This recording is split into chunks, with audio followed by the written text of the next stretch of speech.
Forget everything you think you know about a quiet night shift. On Route 66, my gas station didn't just have rules, it had warnings. Always keep the lights on. Never look into the rearview mirror. And if the old pump clicks 3 times, you pretend you didn't hear it. I thought these rules were a joke until I broke one before sunrise. And that's when I learned the station was never as empty as it looked. The silence out here isn't like the silence in the city. In the city, silence is just the pause between sirens and traffic. Here, in the throat of the Mojave, silence is a predator. It has weight.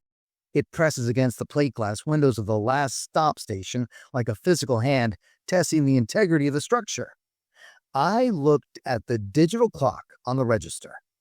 It was 11:43 p.m., January 3rd, 2026. The world had moved on. Technology had advanced, cities had grown taller and brighter. But out here on the old vein of America, time felt like it had curdled and stopped somewhere around 1975.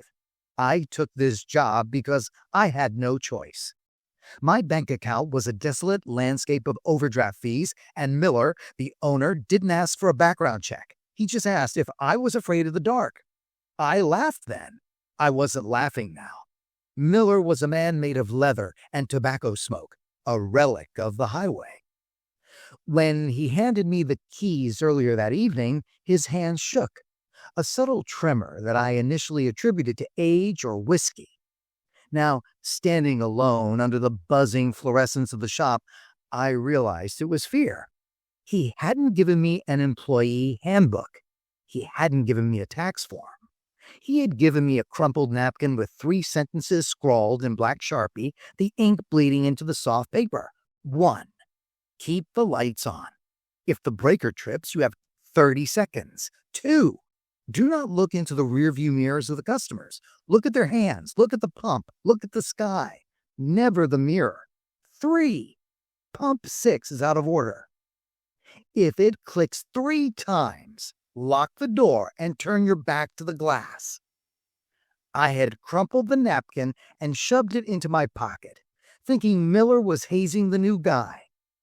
But as the wind began to howl, a low, mournful sound that dragged sand across the asphalt like sandpaper on bone, the humor evaporated. The station was an island of sickly yellow light in an ocean of absolute crushing blackness. There were no streetlights. There was no moon tonight. Just the neon sign buzzing overhead.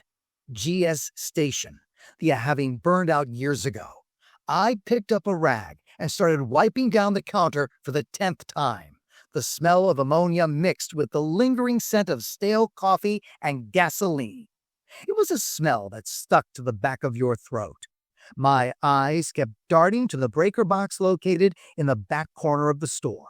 It was an old gray metal box, rusted at the hinges. 30 seconds. Why 30? What could possibly happen in 31 seconds that couldn't happen in 29? The isolation was getting to me. I walked to the window and looked out at the pumps. There were 6 of them. Modern digital pumps for 1 through 4.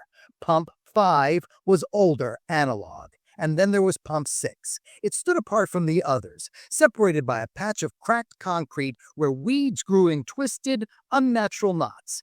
It was a rusted hulk of iron from the 50s, the hose wrought black and coiled like a dead snake. The handle was zip-tied to the cradle. Click.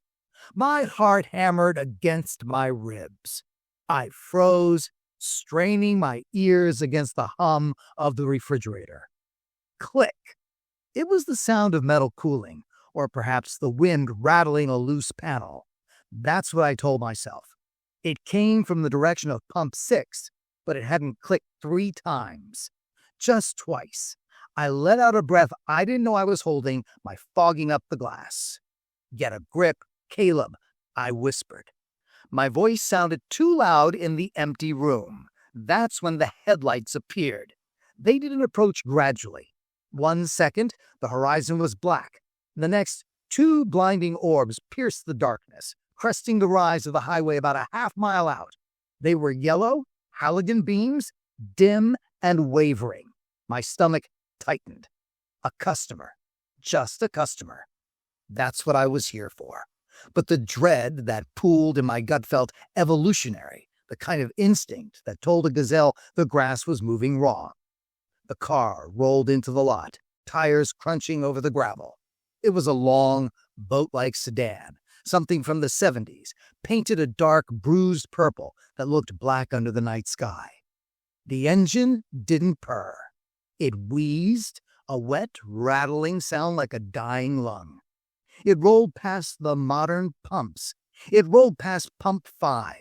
It stopped at pump 4, directly in front of the window. I grabbed the keys to the register and stepped out. The automatic bell above the door chimed, a cheerful ding-dong that sounded obscenely bright compared to the oppressive atmosphere. The wind hit me instantly, dry and freezing. It smelled of ozone and something sweet like rotting flowers. The car sat idling. The windows were tinted so dark they looked like slabs of obsidian. I approached the driver's side, my footsteps echoing loudly. I remembered Miller's voice, raspy and urgent. "Don't look in the mirror." I tapped on the glass. "Fill her up," I asked, forcing a customer service smile. The window rolled down slowly, with a grinding mechanical screech. The air inside the car was freezing, colder than the desert night. The driver was a silhouette. I could see a heavy coat, a collar turned up. I couldn't see a face, just shadow where features should be. $20, a voice said. It didn't sound like it came from a throat. It sounded like it was coming from the car's radio, layered with static. "Regular. You got it," I said. I turned to the pump, my hands shaking slightly as I lifted the nozzle. I selected the grade and shoved it into the tank. The pump whirred to life. My eyes wandered. It's human nature to be curious. I looked at the car's side profile. It was covered in dust, but not desert dust. It was gray, ash-like soot. And then my gaze drifted to the side mirror. It was angled oddly, pointed inward toward the driver rather than back at the road. Rule number 2. I quickly looked away, focusing on the ticking numbers of the gallons. But the urge was a physical itch. Why? What was so dangerous about a mirror? Was the driver deformed? Was it a celebrity hiding out? The logical part of my brain tried to rationalize the fear away, but the lizard brain was screaming danger. I finished the pump. It clicked off at $20 exactly. I hung the nozzle back up.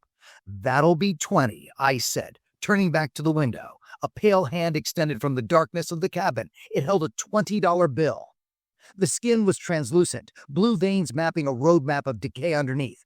The fingernails were yellow and cracked. I took the money, careful not to touch the skin. The bill was cold, ice cold, and it felt damp. "Check the oil?" the static voice asked. We don't really do full service," I stammered. "Check the oil." The command carried a weight that buckled my knees. I moved to the front of the car. My heart was thumping a frantic rhythm against my sternum. I popped the hood. It groaned open. The engine block was rusted, caked in grime, but it radiated no heat. The car had been driving, but the engine was stone cold. I pulled the dipstick, wiped it, dipped it again. It was full. The oil was black, thick like tar. "Looks good," I called out, slamming the hood. I walked back to the driver's window to tell him he was good to go. As I approached, I saw the rearview mirror, the central one mounted on the windshield. It was angled perfectly to catch my eye. "Don't look." I stared at the door handle. "You're all set," I said. The car didn't move. The driver didn't speak. "Sir?" My eyes flicked up. Just for a fraction of a second, I couldn't help it. The tension was a wire pulled so tight it had to snap. I looked at the windshield. I looked at the rearview mirror. In the reflection, I didn't see the interior of the car. I didn't see the back seat. I saw me. But it wasn't me standing by the car. The reflection showed me standing inside the gas station behind the counter, screaming. My mouth was open in a silent, horrific wail, eyes wide with madness, pounding on the glass from the inside. And behind the reflection, in the shadows of the store, something tall and indistinct was standing. its hand reaching out to touch my shoulder. I ripped my gaze away, gasping, stumbling back. I fell onto the concrete, scraping my palms. The car engine revved, a screaming, high-pitched mechanical shriek that shattered the night. The sedan peeled out, tires spinning, but kicking up no dust, shooting forward onto the highway with impossible acceleration. Within seconds, the taillights were swallowed by the dark. I scrambled to my feet, my breath coming in ragged, hyperventilating gasps.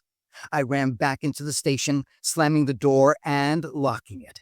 My hands were trembling so violently I dropped the $20 bill. I looked down at the money on the floor. It wasn't a $20 bill anymore. It was a funeral notice, dated January 3rd, 1976. I backed away from the door, retreating behind the counter. I looked at the reflection in the station window.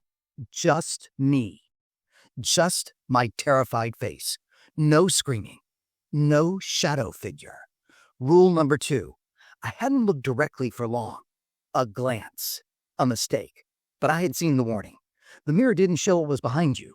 It showed you what was coming for you. I grabbed the counter, knuckles white. The digital clock flickered, 12 a.m. The lights overhead buzzed louder, an angry hornet sound. They dimmed, then surged back to brightness. Click. I froze. Click. The sound came from outside, from the far end of the island. Click. 3 times. I stared out into the darkness. Pump 6. The handle was moving. The zip tie had snapped. The rusted nozzle was swaying gently in the wind, tapping against the metal casing. Click. Click. Click. I remembered the napkin. If it clicks 3 times, lock the door and turn your back to the glass. The door was locked. I squeezed my eyes shut and turned around, facing the shelves of stale chips and motor oil. I put my hands over my ears. Behind me, outside the glass, the wind stopped. The silence returned, but it wasn't empty. I could feel a pressure on the back of my neck, the sensation of 1,000 eyes pressing against the glass. Something was standing at pump 6. Something that wasn't a car. I stood there for what felt like hours, staring at a bag of beef jerky, reciting the alphabet in my head to keep from screaming. I didn't turn around. I didn't look. I obeyed. And in the reflection of the glass door of the soda cooler in front of me, I could just barely see the reflection of the front window behind me. There was a hand pressed against the outside of the glass. A hand with too many fingers. This wasn't a job. This was a penance. And the night had only just begun. The lights flickered again. A long, drawn-out dimming that lasted 2 seconds. Then 3. Rule number 1. My eyes shot to the breaker box in the corner. You have 30 seconds. The hum of the fluorescent bulbs died completely. The station plunged into absolute, suffocating darkness. Darkness didn't just fall inside the station. It erupted. It was a physical force, a heavy, suffocating blanket of vantablack that seemed to rush out from the corners rather than simply replace the light. The moment the hum of the fluorescent tubes died, the silence roared back in, louder than any scream. 1. The number echoed in my head, automatic and terrified. The napkin's warning burned in my mind. You have 30 seconds. I pushed myself off the counter, my hip checking the sharp edge of the register drawer. Pain flared, hot and sharp, but it was a distant signal compared to the primal alarm bells ringing in my brain. I couldn't see my hand in front of my face. The only light came from the faint, red LEDs of the cigarette display, looking like the eyes of deep-sea predators floating in the abyss. 2, 3, 4. I stumbled toward the back of the store. The layout I had memorized hours ago. The aisles of chips, the soda fountains, the automotive section, suddenly felt like a labyrinth. The air grew instantly colder, the temperature dropping 10 degrees in seconds. It wasn't just the absence of heat from the bulbs. It was the chill of a grave opening up. 5, 6. Something moved. It wasn't the wind outside. It was here, in the store with me. To my left, down the aisle with the beef jerky, I heard the crinkle of plastic packaging. It was the sound of something brushing against the bags, slow and deliberate. My breath hitched in my throat, turning into a ragged wheeze. I extended my hands, swimming through the ink-black air, desperate to find the wall.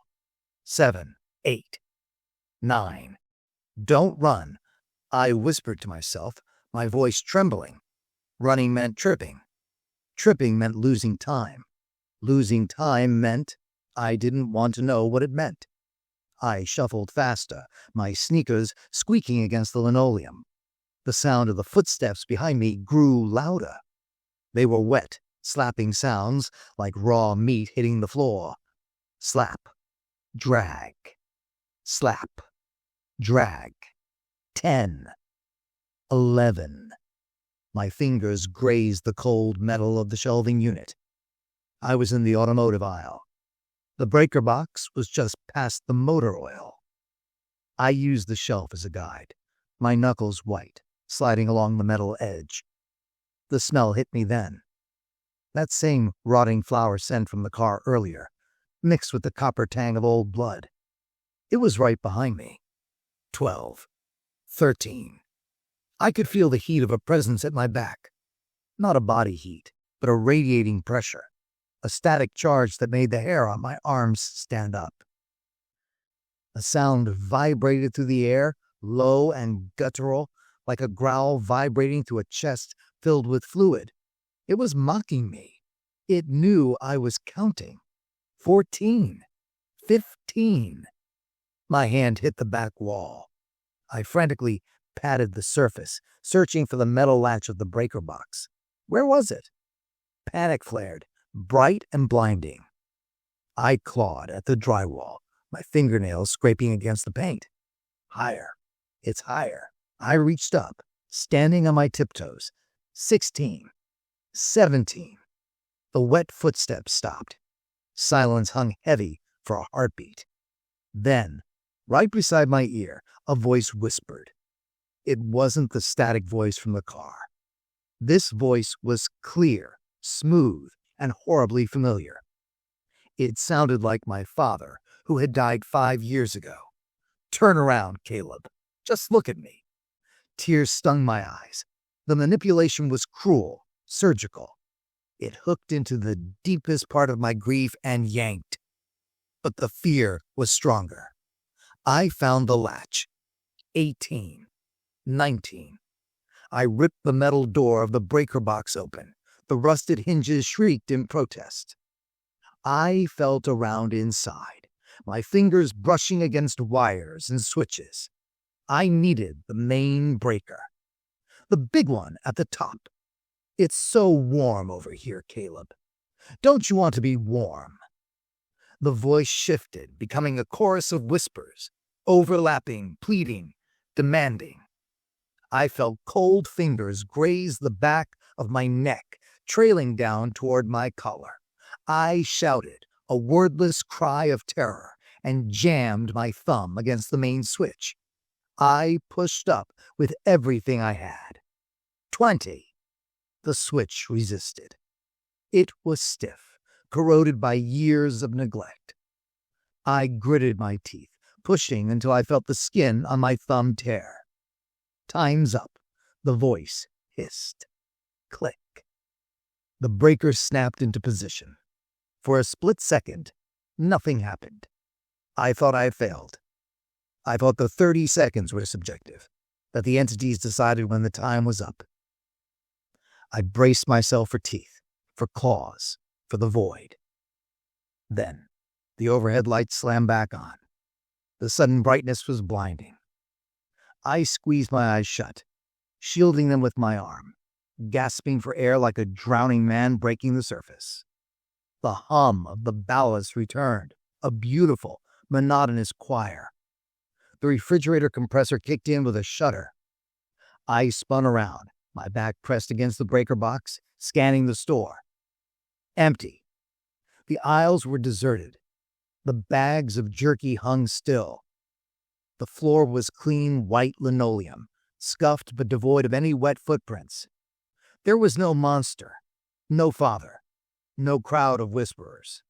But I wasn't alone. On the floor, in the middle of the aisle, where I had heard the footsteps, sat a single object. It was a snow globe. A cheap, touristy trinket with a plastic base.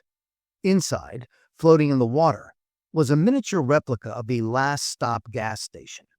I stared at it, my chest heaving. We didn't sell snow globes. I walked toward it, my legs feeling like jelly. I knelt down, keeping my distance as if it were a bomb. The detail was impossible. The tiny gas pumps, the cracked sign. And there, standing in the window of the tiny station, was a little figure. It was wearing a blue vest.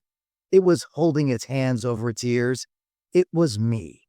I snatched the snow globe up and hurled it into the trash can behind the counter. The glass shattered, the sound satisfyingly real. I needed to get a grip. I needed coffee. I needed a weapon. I grabbed the tire iron I kept under the register. Miller hadn't mentioned it, but I had found it on my first sweep and placed it on the counter. The cold steel offered a sliver of comfort. I looked at the clock, 12:45 a.m. I had survived 45 minutes. I paced the small enclosure behind the counter, the adrenaline slowly curdling into a toxic fatigue. The rules. I had to stick to the rules. Keep the lights on. I checked the breaker box again from a distance. It looked secure. Never look into the rearview mirror. I avoided looking at the reflective surfaces of the cigarette display. If the pump clicks 3 times. I looked out the window toward pump 6. The floodlights from the canopy illuminated the forecourt. Pump 6 was still. The handle hung limp. The weeds around it were still. But the feeling of being watched hadn't diminished. It had changed. Before, it felt like I was being watched by a predator in the wild. Now, it felt like I was being watched by a scientist observing a rat in a maze. I decided to distract myself. Work.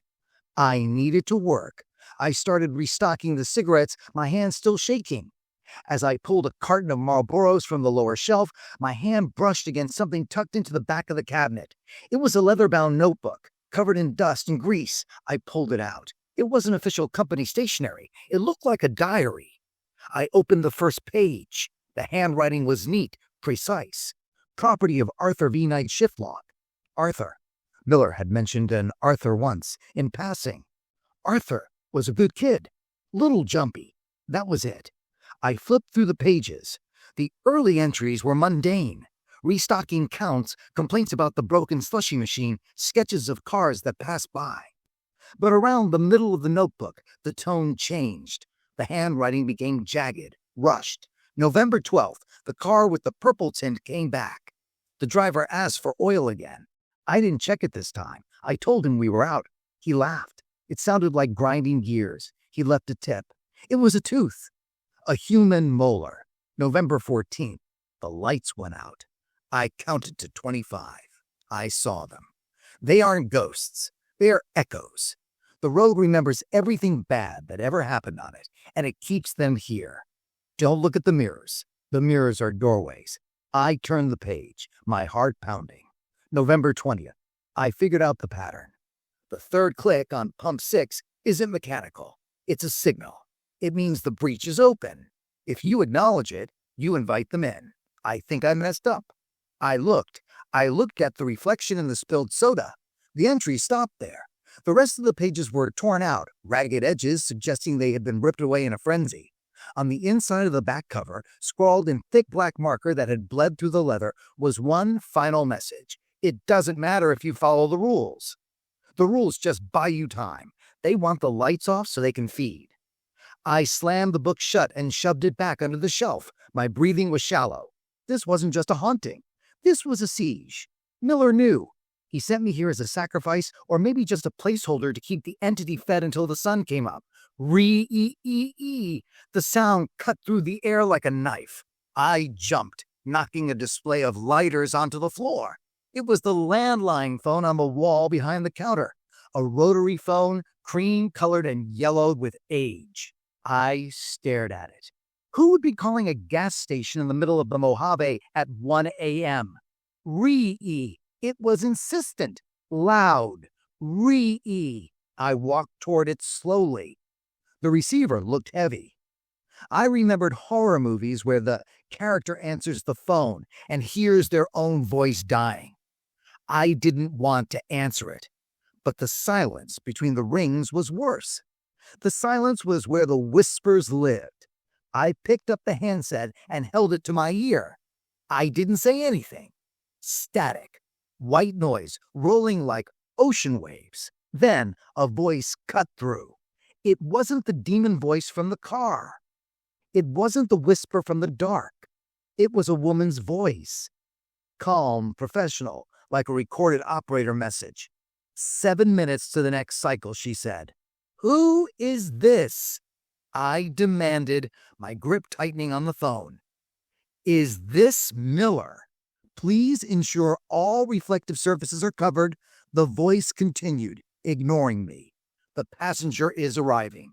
Do not engage with the passenger. Do not accept gifts. Do not look at the cargo. What passenger? What are you talking about? I screamed into the receiver. 7 minutes, Caleb. You did well with the lights. But you were slow. Next time, they will be faster. How do you know my name? We are all watching. It's the best show in town. The line clicked dead. Then the dial tone hummed. A monotonous A-flat note that sounded like a flat line. I hung up the phone, my hands slick with sweat. The passenger. 7 minutes. I looked at the clock. 1:15 a.m. So at 1:22 a.m., something was coming. I needed to prepare. The voice said to cover reflective surfaces. I looked around the shop. The place was a funhouse of reflections. The glass windows, the soda cooler doors, the shiny metal of the chip racks, the rear view mirror display, ironically, the bathroom mirror.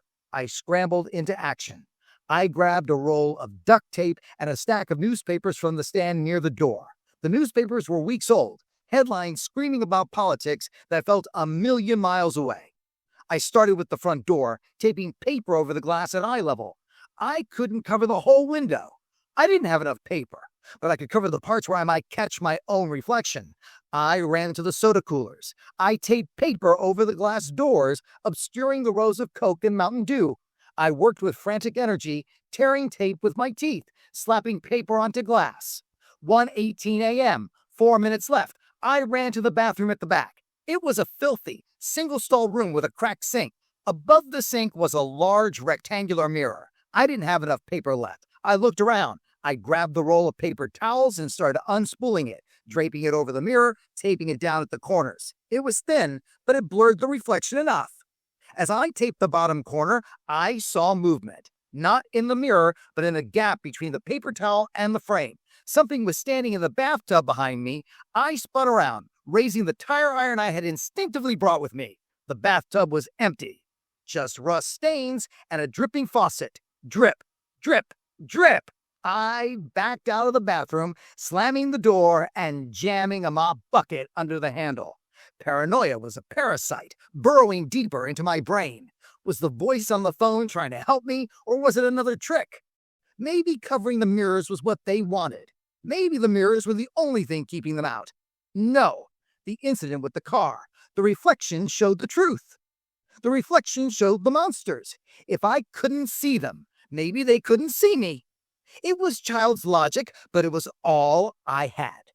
1:21 a.m. I retreated behind the counter. I crouched down, hiding below the level of the windows. I clutched the tire iron to my chest. I watched the clock. The seconds ticked by with agonizing slowness. 1, 2, 1, 5, 8, 1, 2, 1, 5, 9, 1, 2, 2, 0, 0. Nothing happened. The wind howled outside. The fridge hummed. Then I heard it. A rumble. Deeper than the sedan, heavier. The ground vibrated beneath my feet, shaking the dust from the shelves. A vehicle was approaching. I peeked over the counter, just enough to see out the front window through a gap in the newspaper I had taped up. A semi-truck was pulling into the lot. It was massive An 18-wheeler with a cab painted a dull, matte black. Chrome exhaust pipes jutted up like organ pipes, spewing thick, dark smoke that hung in the air despite the wind. There were no logos on the trailer, no license plate. It hissed to a halt in front of the diesel pumps. The air brakes engaged with a sound that sounded like a beast sighing in relief. This was the passenger. I waited for the driver to get out. I waited for a monster, a ghost, a shadow. The door of the cab swung open. A man stepped down. He looked normal. He was wearing a flannel shirt, jeans, and a trucker hat pulled low. He was big, burly, with a thick beard. He looked like any other long-haul trucker I'd seen 1,000 times. He walked toward the station. He didn't look at the pumps. He didn't look at the darkness. He walked straight toward the door. Ding dong. He stepped inside.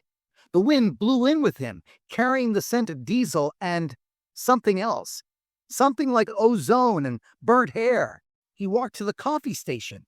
He poured a cup of the sludge that had been sitting there for hours. He took a sip, grimacing. Then he walked to the counter.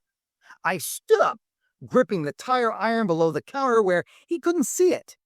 20 on pump 2, he said. His voice was gravelly, rough. Just gas? I asked. He looked up at me. His eyes were shadowed by the brim of his hat. Diesel and a pack of jerky. I scanned the item, my hands trembling.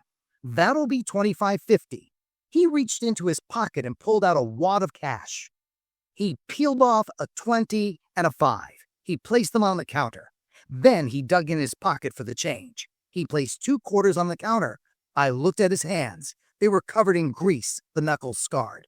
But as he pulled his hand away, I saw his wrist. There was a tattoo on the inside of his wrist. It was a circle with 3 lines crossing through it, and below it a date. January 3rd, 2026. Today's date. I looked up at his face, really looked at him for the first time. The shadow of the hat shifted. He didn't have eyes. Where his eyes should have been, the skin was smooth, unbroken, pale flesh. No sockets, no eyelids, just skin. But he was looking right at me. "You got a lot of newspapers up, son," the eyeless man said, a smile spreading across his face. His teeth were metal, sharp, filed points of silver. "You hiding from something?" I couldn't speak. I couldn't breathe. "Don't worry," he said, leaning in closer. The smell of burnt hair was overpowering now.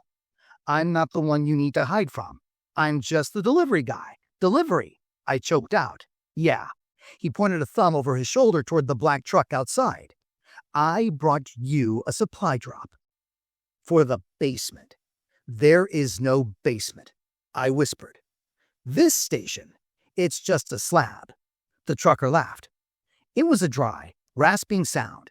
"Oh, Caleb, Route 66 goes deep. Deeper than concrete. You better check the stock. They get angry when the inventory is low." He turned and walked out. He climbed back into his truck. The engine roared to life. He didn't pump any gas. He hadn't paid for diesel. He had paid for the jerky and the message. As the truck rumbled away, disappearing into the night, I looked down at the counter where he had been standing. The money was there. But next to the quarters was something else. A key. An old iron skeleton key. Cold and heavy. And then, from the floor beneath my feet, I heard it. A sound that froze my blood and shattered my reality. Knock, knock, knock. It was coming from under the linoleum, from the basement that didn't exist. The knocking wasn't just a sound. It was a vibration that traveled up through the soles of my sneakers, rattling the bones in my ankles. Knock, knock, knock. It was rhythmic, patient, and impossible. I was standing on a concrete slab foundation poured 50 years ago. There was no crawl space. There was no cellar. Miller had been explicit about the station being a simple box on a rock. Yet, the sound persisted, dull and heavy, like a fist pounding against the bottom of a coffin lid, demanding to be let out. I stared at the heavy iron key the eyeless trucker had left on the counter. It was cold, sweating condensation onto the laminate surface. It looked ancient, The metal pitted and black, the bow of the key shaped like a twisted spine. The trucker had said he brought a supply drop for the basement. They get angry when the inventory is low. The words echoed in my mind, bouncing around the growing cavity of my sanity.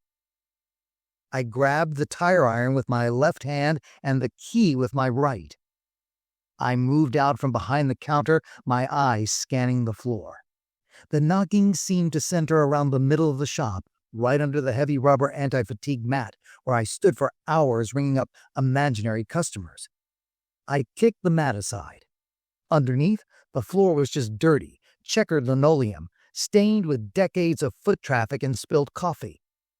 But as I crouched down, tracing the lines with my trembling fingers, I felt a draft. A cold, sickly breeze was seeping up through a hairline crack in the tiles. I pressed my fingernail into the crack and pulled. A section of the floor, disguised perfectly to match the pattern, lifted slightly. It wasn't just a tile. It was a hatch. A heavy, concealed trapdoor that had been invisible until I knew to look for it. There was no handle, just a small, circular keyhole bored directly into the concrete composite. I hesitated. Every survival instinct I possessed screamed at me to put the mat back, to stand on it, and to pretend I heard nothing. But the knocking had stopped the moment I touched the keyhole. The silence was expectant. The station felt like I held breath. If I didn't check the stock, what would happen? Would the trucker come back? Would the things in the dark come inside? Compliance is survival.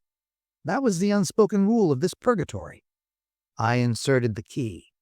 It slid in with a wet, slick sound, as if the lock were oiled with something viscous. I turned it.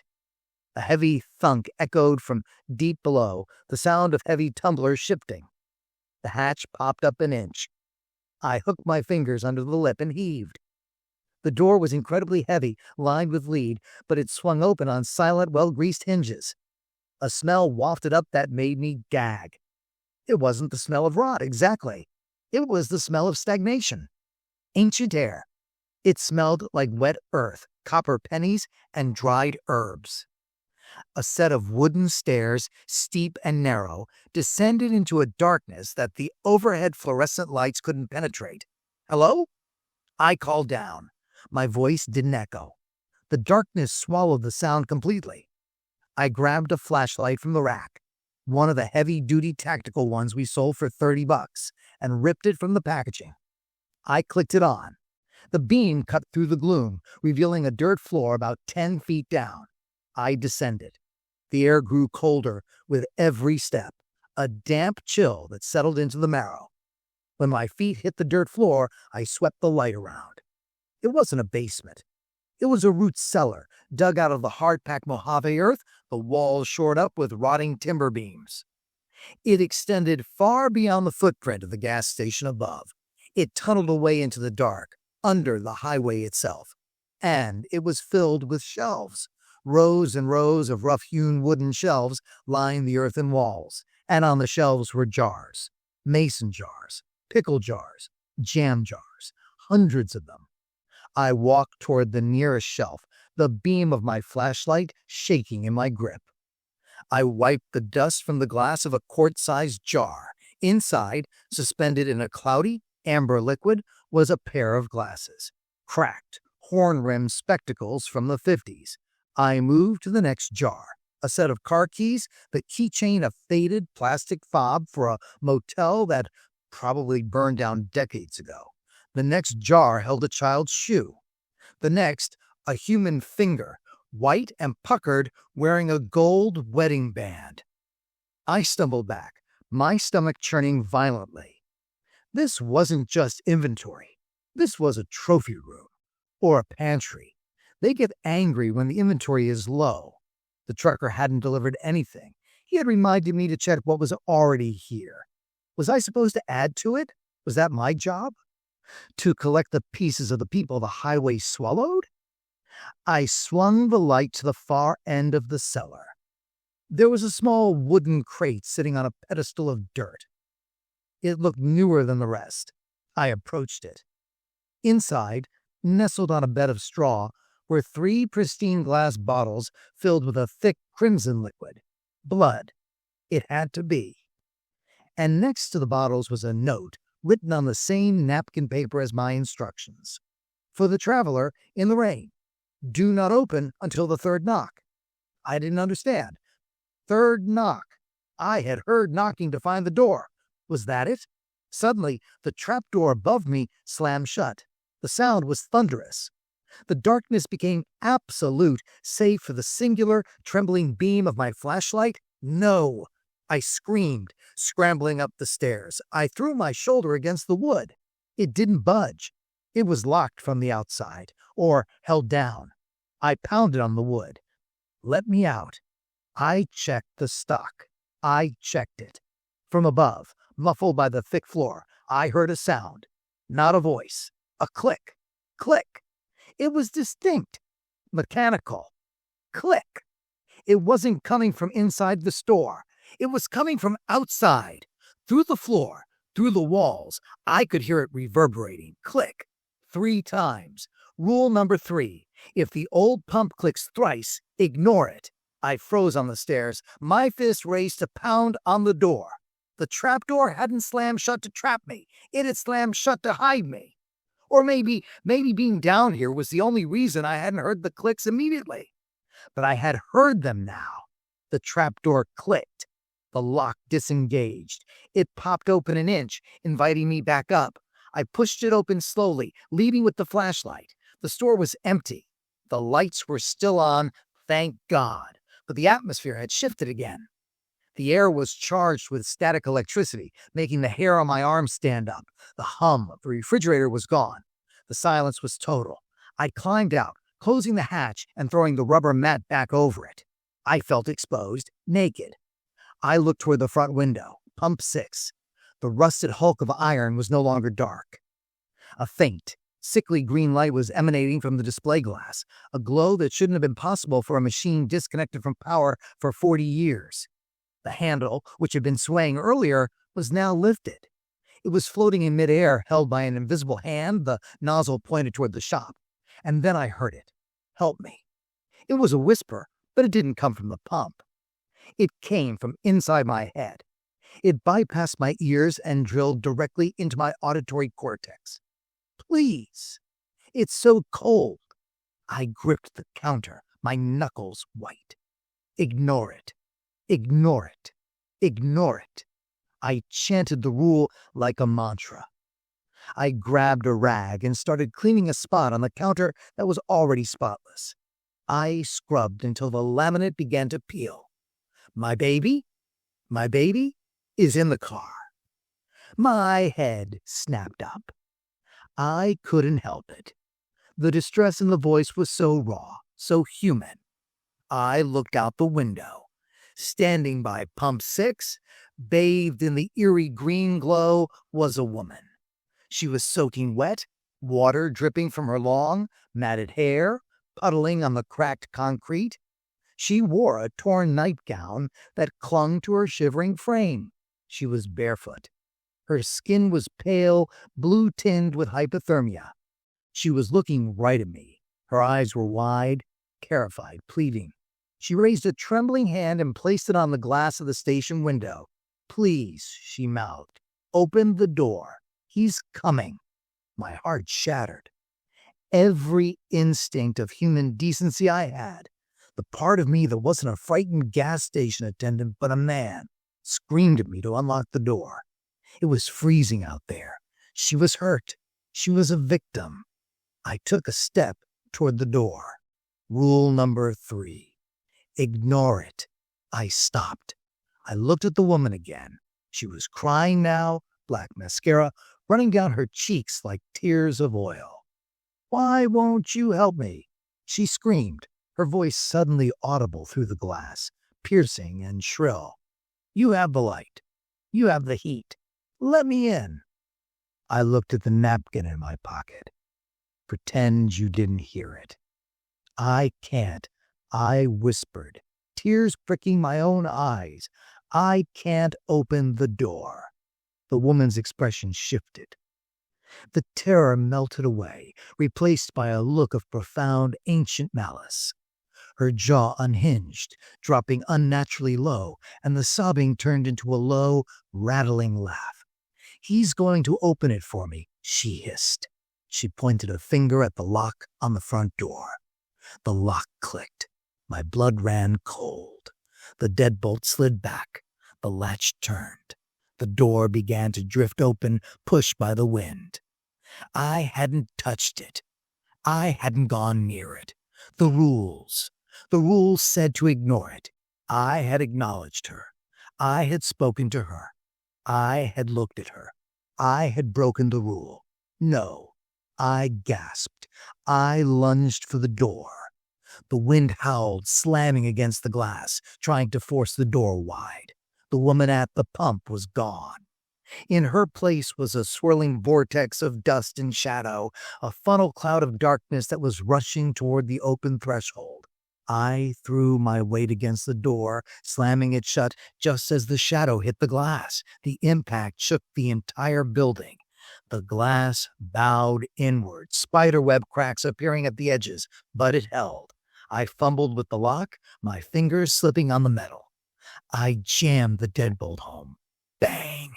Something hit the door from the outside. Something massive. Bang! "Let us in, Caleb.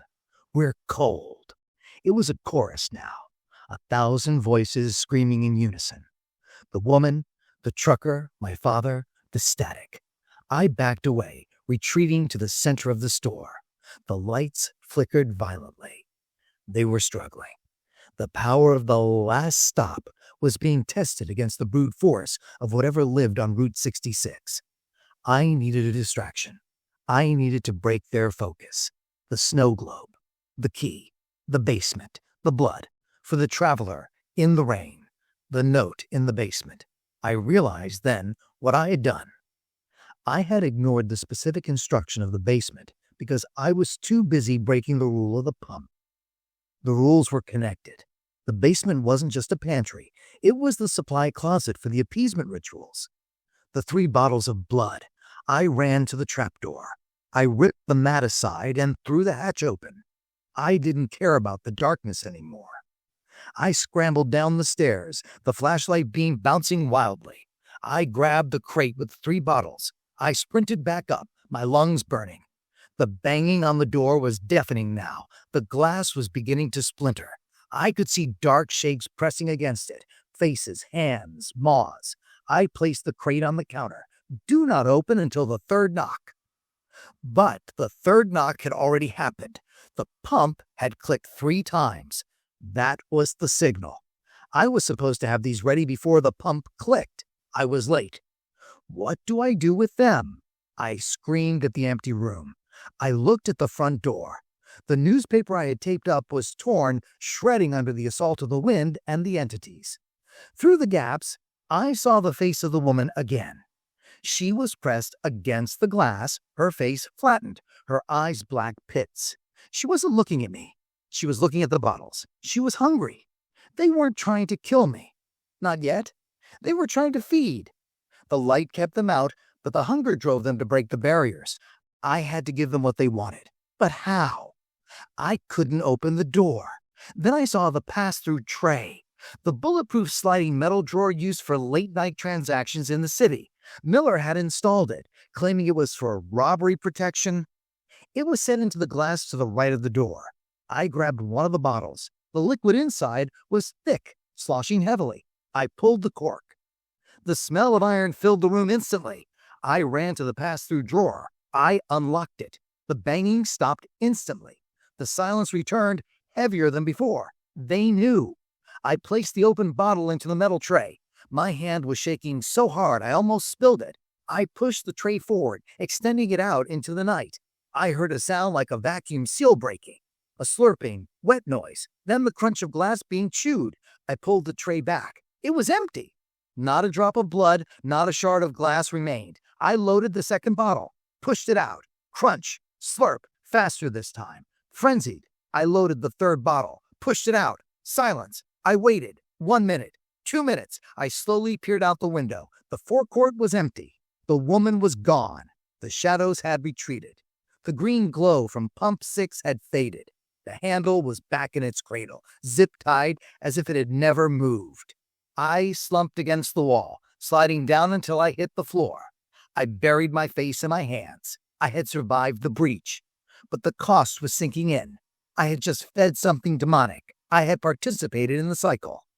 I wasn't just an attendant anymore. I was an accomplice. I looked at the clock. 2:30 a.m. I had 3.5 hours left until sunrise, and I had just used up the only inventory I knew how to access. As I sat there, trying to slow my heart rate, I noticed something on the floor near the trapdoor. In my haste to bring the crate up, something else had fallen out of the basement darkness. It was a photograph, an old Polaroid. I crawled over to it and picked it up. The image was grainy, flash-washed. It showed the inside of the station. Behind the counter stood a man. He looked exhausted, terrified. He was holding a notebook. The same notebook I had found earlier, but it wasn't Arthur. And it wasn't Miller. I looked closer. The name tag on the man's chest was blurry, but legible. Caleb. It was me. But the photo was dated on the bottom margin in faded marker 1996. I stared at the picture of myself taken 30 years ago. I was wearing the same clothes. I had the same cut on my thumb from the breaker box. A wave of vertigo washed over me. I wasn't just fighting to survive the night. I was fighting a loop. I had been here before. I had died here before. Or maybe I had never left. The phone rang. It wasn't the landline this time. It was my cell phone, the one that had had zero signal since I turned off the interstate. I pulled it from my pocket. The screen was bright, illuminating the gloom. Caller ID. Home. I stared at it. Home meant my mom's house. My mom, who had been in a nursing home for 2 years, who didn't know who I was most days. I pressed answer. Mom? I whispered. Caleb. Her voice came through, clear and young. The way she sounded when I was a kid. Caleb, honey, why are you crying? Mom, I'm scared. I'm at the station. I know, baby, she said soothingly. I know. But you have to listen to me carefully. The rules are changing. What? Why? Because you fed them, Caleb. You fed them the blood. That wasn't for them. That was for the keeper. You gave the livestock to the wolves. I didn't know. It's okay, she cooed, but now the keeper is coming. And he doesn't use the door. The line went dead. I looked up. The ceiling tiles above me began to shake. Dust rained down. Something was walking on the roof. Something heavy. And it was looking for a way in. The ceiling of the last stop gas station wasn't designed to hold weight. It was a grid of cheap, porous acoustic tiles suspended by a flimsy aluminum lattice, the kind you see in every dentist's office and public school hallway in America. And right now, something heavy, something incredibly dense, was walking across it. Thud? Creak, thud? The sound was slow, deliberate, and agonizingly heavy. With every footfall, a fine mist of decades-old dust and asbestos rained down onto the linoleum, coating the store in a spectral gray powder. I stood frozen near the trapdoor, my head tilted back, tracking the movement. The steps were moving from the back of the store over the automotive section toward the center directly above my head. The keeper, I whispered, the name tasting like ash in my mouth. My mother's voice, or the entity mimicking her, had said I gave the livestock to the wolves. I had broken the ecosystem. I had fed the scavengers the premium cut meant for the alpha, and now the alpha was coming to correct the error. I looked at the digital clock on the counter. 2:35 a.m. Time was becoming a fluid concept. It felt like I had been in this station for years, yet only minutes had passed since the breach. The photo of myself from 1996 lay on the floor where I had dropped it. I couldn't look at it. If I looked at it, if I acknowledged that I was wearing the same flannel shirt in the picture as I was right now, my mind would snap. I had to focus on the ceiling. The footsteps stopped directly above the main counter. The silence that followed was worse than the noise. It was a heavy, pressurized silence. The air in the station grew thick, the smell of ozone and burning circuitry intensifying until my eyes watered. Then, a single drop of liquid fell from the seam between two ceiling tiles. It hit the counter with a heavy splat. It wasn't water. It wasn't blood. It was a thick, black sludge, viscous and shiny, like crude oil, but it smoked as it touched the laminate. Splat! Another drop. Then another. They were falling in a rhythm. A countdown. I backed away, retreating toward the door I couldn't open. The black sludge began to pool on the counter, eating through the receipts and the display of chewing gum. But it wasn't just corrosive, it was alive. The puddle didn't spread flat, it bunched up, coagulating, rising like a blister. Crunch.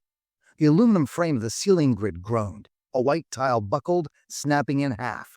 Through the jagged gap, a limb descended. It wasn't a hand. It was a long, pale appendage, jointed in too many places, ending in a cluster of sensory feelers rather than fingers. It groped blindly at the air, searching. It brushed against the hanging sign for cigarettes, and the plastic instantly withered and turned gray, as if aged 100 years in a second. This wasn't a ghost. This was an exterminator. I scrambled behind the slushy machine, crouching low. I needed a weapon, but the tire iron felt like a toothpick against this thing. I needed information. I needed the notebook. I pulled Arthur's. No, my notebook from my back pocket. I flipped past the entries I had read, searching frantically for anything about a keeper or the roof. My hands shook so hard, I nearly tore the pages. Entry 44. The roof is the weak point. Miller didn't reinforce it because he made a deal with the sky things. If they come down, you have to blind them. They navigate by heat. They navigate by fear. Cut the heat. Cut the fear. If you can't stop being afraid, you're dead. Cut the heat. I looked at the thermostat on the wall behind the counter. It was an old analog dial set to 72 degrees.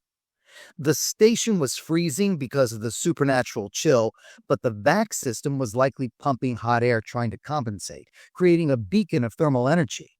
The keeper's limb was extending further, the body beginning to squeeze through the broken tile. It looked like a man made of wet parchment, elongated and stretched, wearing a tattered suit that seemed fused to its skin. It had no face, just a smooth surface with a single vertical slit where a mouth should be. I had to get to the thermostat, but to get there, I had to cross the open floor right under the entity. I took a breath. The air tasted of rot. Hey! I screamed, hurling the tire iron at the far corner of the store toward the beer coolers.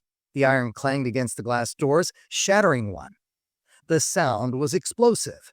The keeper's head snapped toward the noise. The feelers on its limb twitched, sensing the vibration. The slit on its face opened, emitting a high-pitched frequency that made my teeth ache. It began to pull itself toward the coolers, dragging its elongated body across the ceiling grid like a spider. I bolted. I sprinted from behind the slushy machine, sliding over the counter, my boots skidding on the linoleum. I reached the back wall. I grabbed the thermostat dial and ripped it off the wall, severing the wires. Sparks showered down. The rumble of the heater in the vents died instantly. But I wasn't done. Cut the heat. My body was a heat source. I was a 98-degree beacon in a room rapidly approaching freezing. I looked around frantically. The walk-in cooler. The beer cave. It was set to 35 degrees. If I got inside, my body temperature would drop, or at least be masked by the ambient cold. The keeper was already recovering from the distraction. It was lowering itself to the floor, its limbs elongating to bridge the gap between ceiling and ground. It moved with a jerky, stop-motion animation quality that was nauseating to watch. I ran for the beer cave door at the back of the shop. I yanked the handle. It was locked. No, no, no. I whimpered, fumbling for the keys on my belt loop. The keeper turned. It didn't have eyes, but I felt its gaze lock onto me. It hissed, a sound like steam escaping a valve, and lunged. I jammed the key into the lock. It turned. I threw the door open and dived inside, slamming it shut behind me just as a heavy, wet impact shook the doorframe. I was inside the cooler. Rows of beer and energy drinks surrounded me. The air was biting cold, the fans whirring loudly. I backed away from the glass door, retreating deep into the stacks of cases. Through the glass, I saw the keeper. It was pressed against the door, its pale, faceless head smearing the condensation. It was searching. Its feelers tapped against the glass, sensing the temperature difference. But the cold air of the cooler was masking me. For the moment, I was invisible. I sank to the floor, shivering violently. My breath came in white puffs. I was safe from the keeper, but now I was trapped in a box that would give me hypothermia in an hour.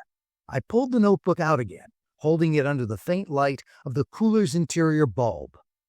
I needed to understand. Why am I here? I flipped to the back of the book, where the pages were torn. There was a pocket glued to the inside cover I hadn't noticed before. I stuck my frozen fingers inside and pulled out a folded piece of paper. It was a contract, employment agreement, term of service, perpetual. Employee, Caleb Miller.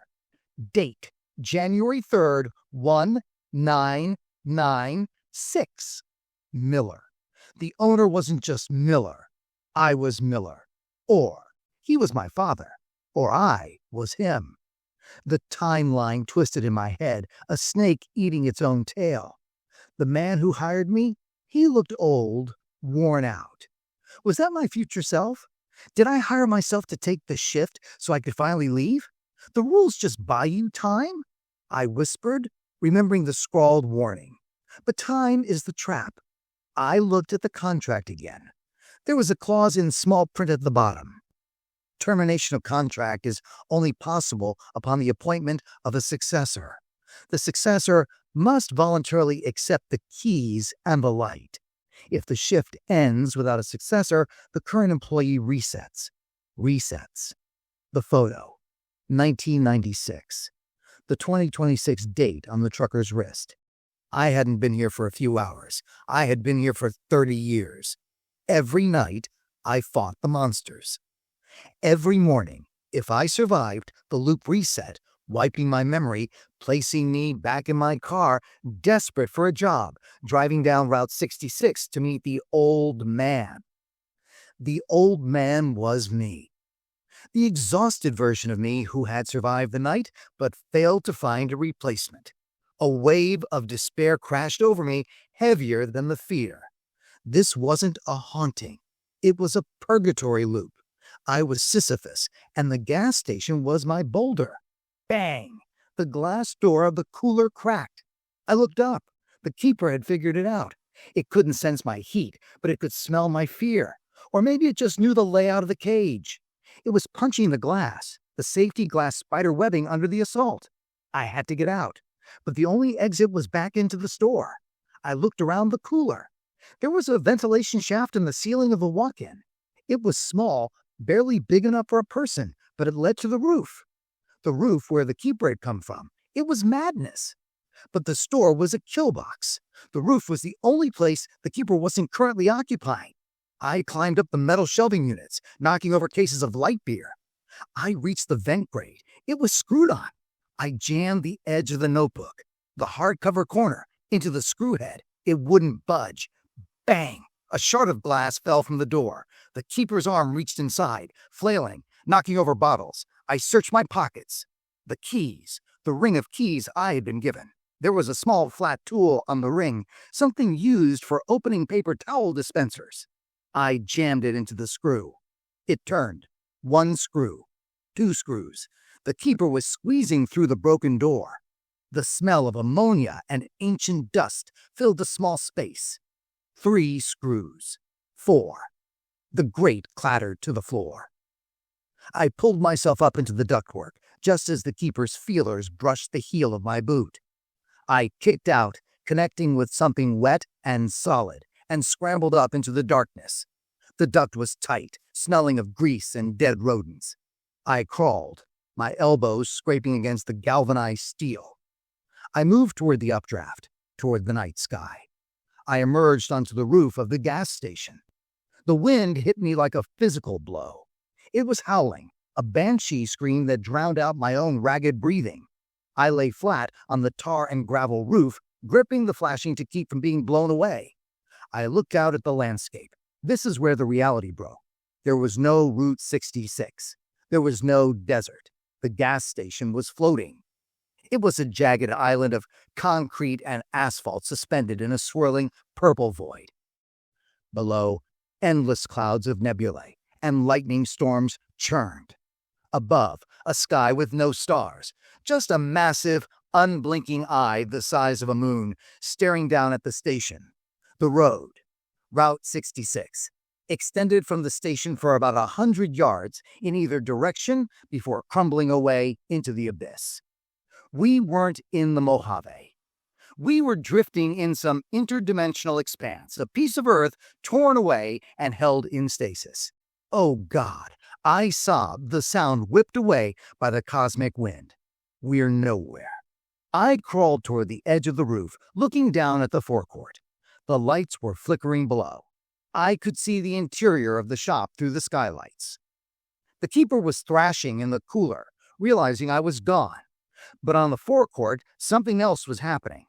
A car was approaching, driving out of the purple void, driving on a road that didn't exist a moment ago. A beat-up Honda Civic materialized. It rolled onto the asphalt island. It parked at pump 4. A young man got out. He looked tired. He looked desperate. He was wearing a flannel shirt. He walked toward the station door. He cupped his hands against the glass, looking for an attendant. It was me. It was the reset.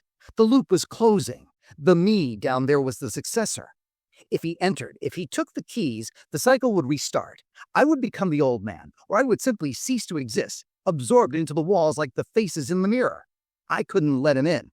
I had to warn him. I scrambled to the edge of the roof, directly above the entrance. "Go away," I screamed. "Don't come in. It's a trap." The wind swallowed my voice. The version of me down there didn't look up. He just knocked on the glass. Knock, knock, knock. The sound was thunderous. It wasn't just a knock. It was the mechanism of the reset. I looked around for something to throw. Loose gravel. A piece of flashing. I found a loose brick from the chimney stack. I hefted it. If I threw it, if I smashed the windshield of his car, maybe he would leave. Maybe he would run. I leaned over the edge, preparing to drop the brick. Suddenly, a cold hand clamped around my ankle. I froze. I looked back. The keeper hadn't stayed in the cooler. It had phased through the roof. It was rising from the tar paper behind me, its faceless head cocked to the side. It spoke. Not with a mouth, but with a vibration that shook my bones. Interference is a violation of the contract. It droned. It yanked my leg. I slid across the rough gravel, clawing at the roof. The brick tumbled from my hand, falling over the edge. It didn't hit the car. It missed by inches, shattering on the pavement behind the young Caleb. He jumped, startled. He looked up. He looked right at me. For a second, our eyes locked. Me, battered, bleeding, being dragged by a monster on the roof. Him, young, confused, staring up from the safety of the ground. I saw the recognition in his eyes, the horror. "Run!" I screamed, digging my fingernails into the tar. "Run, you idiot!" The keeper pulled harder. My grip failed. I was dragged backward, away from the edge, toward the center of the roof where a black hole was opening in the tar. A portal back into the station, or perhaps somewhere much worse. As I was pulled into the darkness, I saw the young Caleb down below do the one thing that sealed his fate. The one thing that ensured the loop would continue. He didn't run. He didn't get back in his car. He saw the door to the station unlock, clicked open by the entities inside who wanted fresh meat, and he stepped inside to help. "Hello?" I heard his voice drift up, faint and doomed. "Is anyone here?" The keeper dragged me down into the suffocating dark of the attic space. The darkness closed over me. I wasn't the employee anymore. I was part of the inventory. But as the darkness took me, I felt the notebook in my pocket burn. It was hot, searing hot. I jammed my hand into my pocket and pulled it out. The writing on the cover was glowing. RULE4. The cycle only breaks if the station burns. I had a lighter in my pocket, the one I had knocked off the display shelf hours ago. I was in the attic. The space was filled with insulation, old dust, and the dry, rotting timbers of the roof. The keeper hissed, wrapping its limbs around my chest, squeezing the air from my lungs. It was trying to absorb me. I flicked the lighter. The spark was small, a fragile orange seed born from the friction of flint and steel. In any other place, a single flame might have struggled to catch in the stagnant air of an attic. But here, in the desiccated crawlspace of the last stop, the insulation was a mix of sawdust, old newspaper, and the dried husks of whatever the keeper had been feeding on for decades. It was tinder, primed by despair and waiting for a catalyst. I held the flame to the pink fiberglass insulation. It didn't just burn, it vanished. The fire roared to life with a sound like a sudden intake of breath, flashing from a flicker to an inferno in the span of a heartbeat. The keeper shrieked. It was a sound that didn't belong to biology. It was the sound of tectonic plates grinding together, a screech of tearing metal and shattering glass. The entity, which had been wrapping its translucent, multi-jointed limbs around my chest to squeeze the life out of me, suddenly recoiled. Its flesh, pale and wet like a deep-sea worm, blistered instantly under the heat. The entities of this place were born of the cold, of the void, and the dark. Fire was anathema to them. It was the one element of the living world they couldn't corrupt. I fell. The keeper released me in its agony, thrashing blindly in the cramped space, smashing the support beams. The fire spread across the roofline with impossible speed, racing along the grease-stained ductwork. The joists, already rotten with age, gave way under my weight. I crashed through the ceiling tiles, the same tiles I had watched fearfully from below just minutes ago. I fell in a cloud of burning debris, insulation, and plaster, hitting the linoleum floor of the main store with a bone-jarring thud. I lay there for a second, the wind knocked out of me, coughing up black smoke. The heat was already intense, radiating from above like a physical weight. I rolled over, groaning, clutching my ribs. "Oh my God, are you okay?" The voice was young, shaky. I looked up.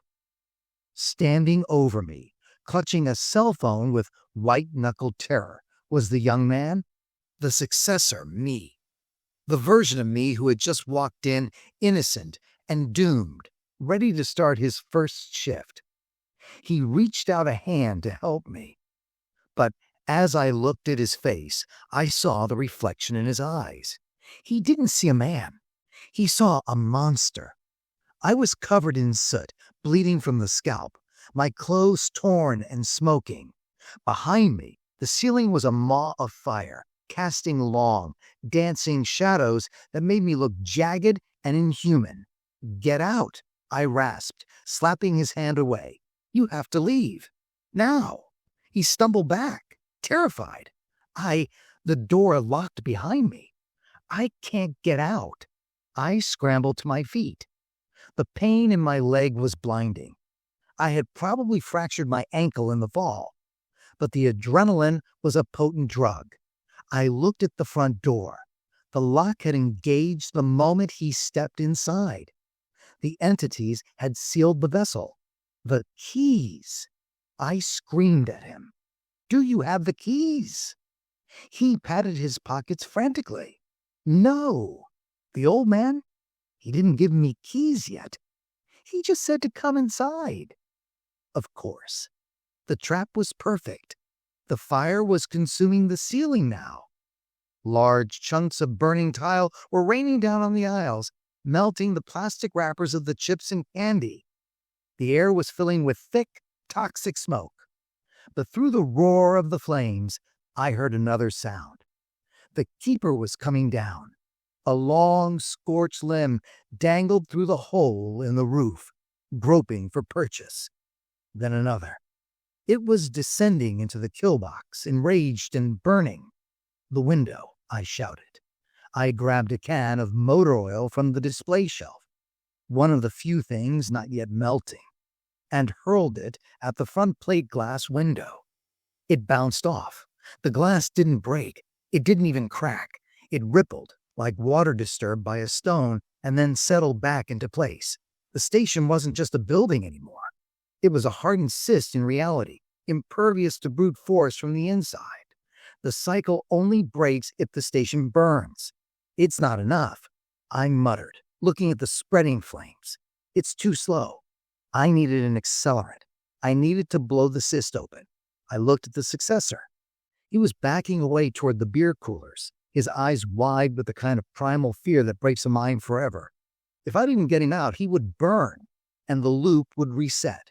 Or worse, he would survive, traumatized, and become the next Miller, trapping another version of me in 30 years. "Listen to me."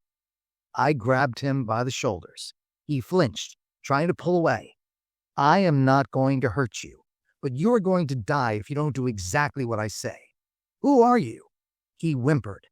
"I'm the guy who quits," I said. I shoved him toward the bathroom at the back of the store. "Get in the tub. Turn on the water. Cover yourself with the wet towels. What? Go." I roared, shoving him hard. He scrambled into the hallway, tripping over his own feet, and disappeared into the bathroom. I turned back to the inferno. The keeper dropped to the floor, landing on all fours. It was a nightmare of charred flesh and anger. It hissed, its faceless head splitting open to reveal rows of needle-like teeth. It blocked the path to the front door. But I wasn't trying to leave. Not that way. I grabbed the crate of blood I had left on the counter. The bottles I hadn't used, I smashed them on the floor, the glass shattering. The smell of copper filled the room, mixing with the smoke. The keeper paused. The scent of the offering confused it. It twitched, torn between the urge to kill and the urge to feed. I used that second. I sprinted, or hobbled, toward the trapdoor behind the counter. The mat was already smoldering. I kicked it aside and yanked the hatch open. I didn't go down. I reached in. The gas lines. The station was built on top of the old tanks. The feed lines for the pumps ran through a conduit in the crawl space wall just inside the hatch. I had seen them when I went down for the inventory.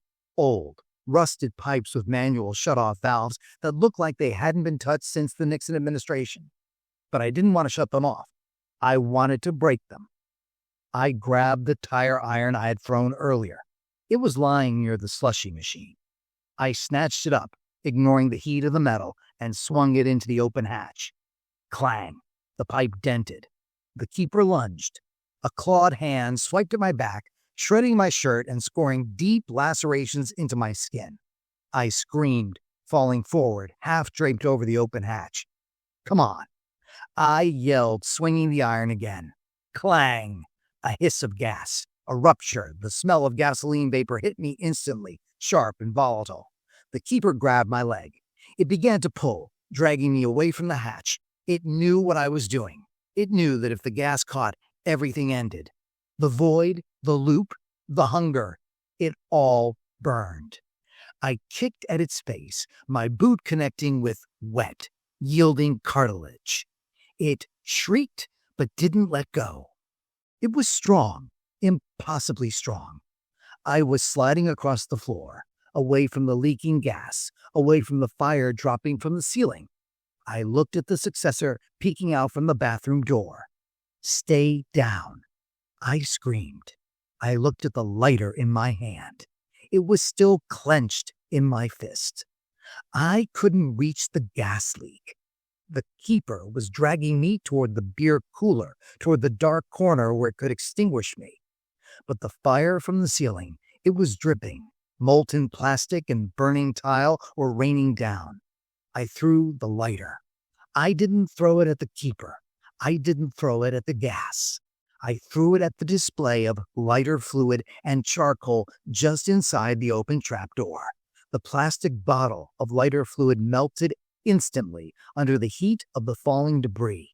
The liquid sprayed out. The flame caught.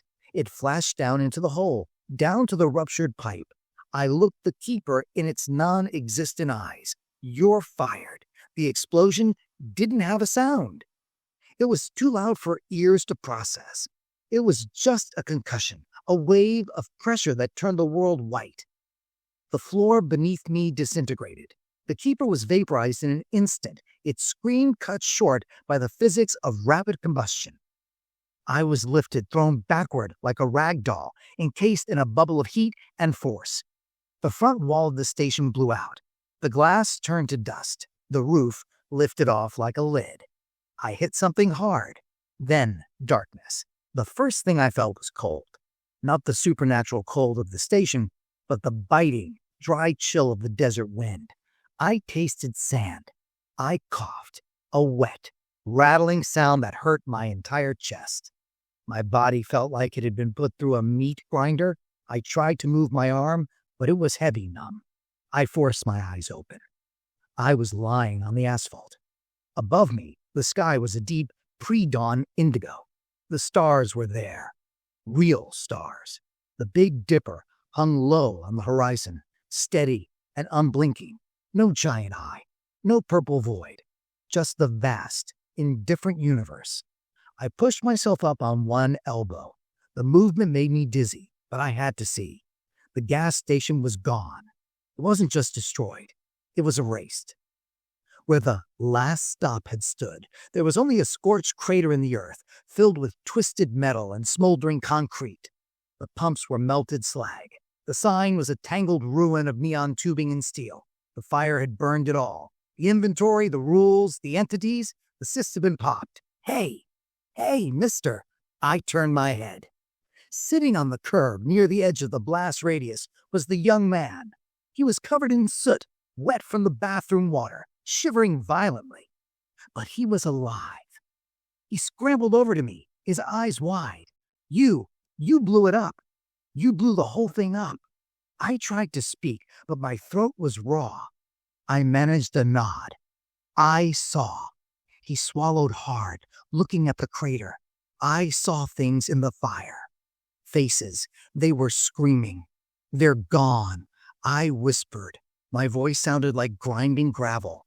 "It's over." Sirens wailed in the distance. Real sirens. Police, fire, ambulance.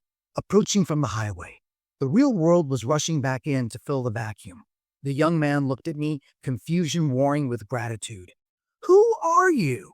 "Really?" I looked at my hands. They were burned, scarred. The skin on my wrist was peeling. But as I looked closer, I saw the tattoo I had seen on the trucker. The circle with the 3 lines. It was fading, dissolving into the burn scar. "I'm nobody," I said. "Just a guy who worked the night shift." I struggled to stand.